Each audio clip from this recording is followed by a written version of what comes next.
Hey, it's JJ. We are taking a walk in a particular woodland near where I work, and I often walk it a lot in spring and during the summer, but I've taken an extended lunch break today to come and walk through it.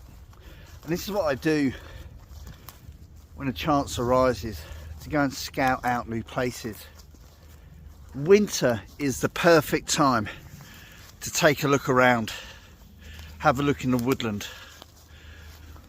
Canopy's completely bare, no leaves, especially in deciduous woods of course, but what it means is that you're able to look up at the canopy.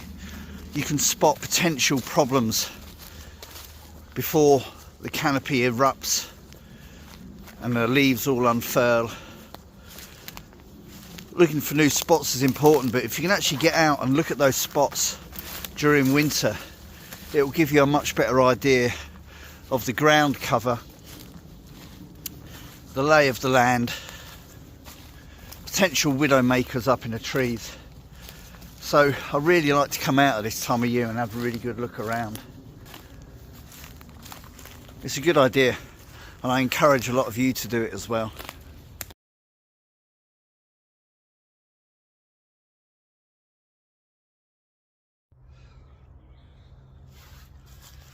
There's a certain stillness and quietness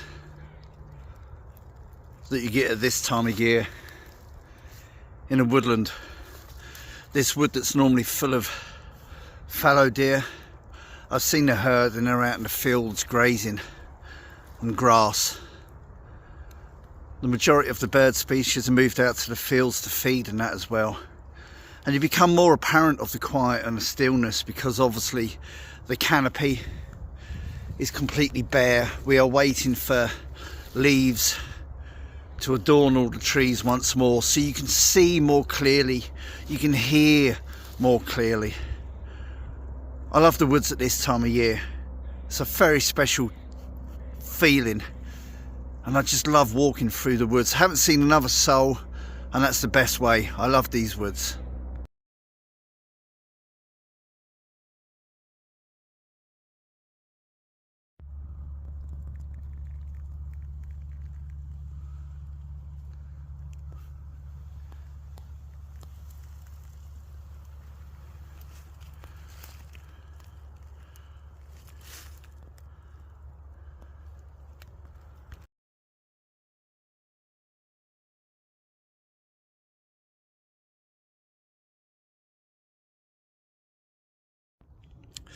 What we can do, there's a couple of trails that go off behind me here. There's a couple of runs.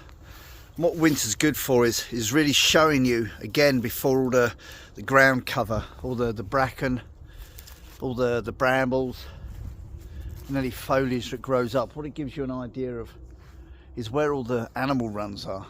And if you're really into your wildlife and you're going to spend time in the wood, it's important to actually know where these animal runs are, so you can position yourself, maybe some trail cameras, but just position yourself, even if you're just coming out for a few hours, to get an idea of where the deer, whether that's muntjac, fallow, roe, red, are making their runs. You'll also get an idea of sort of dust descends, where the foxes and the badgers generally tend to keep themselves. So you look around, you look at what's around you, and you'll get a much better idea of how the woods are actually frequented. And as I say, if you are into your wildlife and you want to get good pics, putting yourself in a position where you can hide away but still get a good idea of where potential wildlife can be filmed is also good.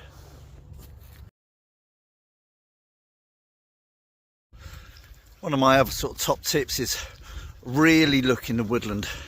If you are scoping out a wood, really look around.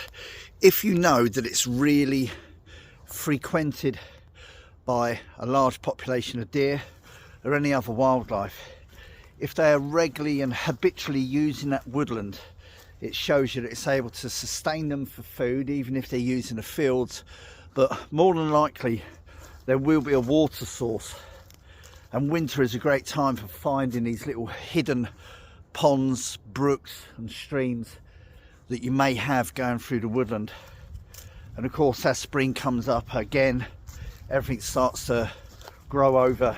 If you're able to locate a water source, you'll know where it is throughout the seasons, and then that's another great way for you to know that there is a reliable water source.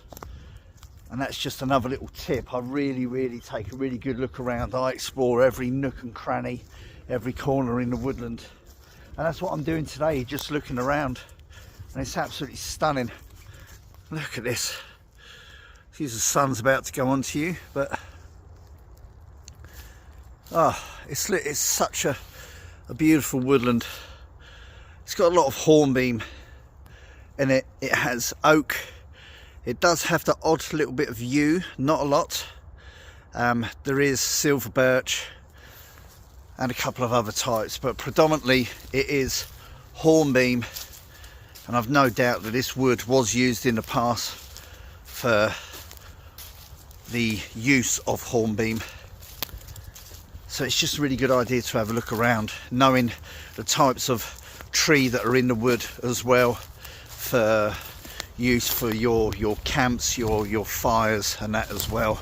Because obviously, yeah, all wood burns, but wood burns at different temperatures and voracity. So it's just a really good idea to sort of know what the wood type is that you're in. That's enough from me.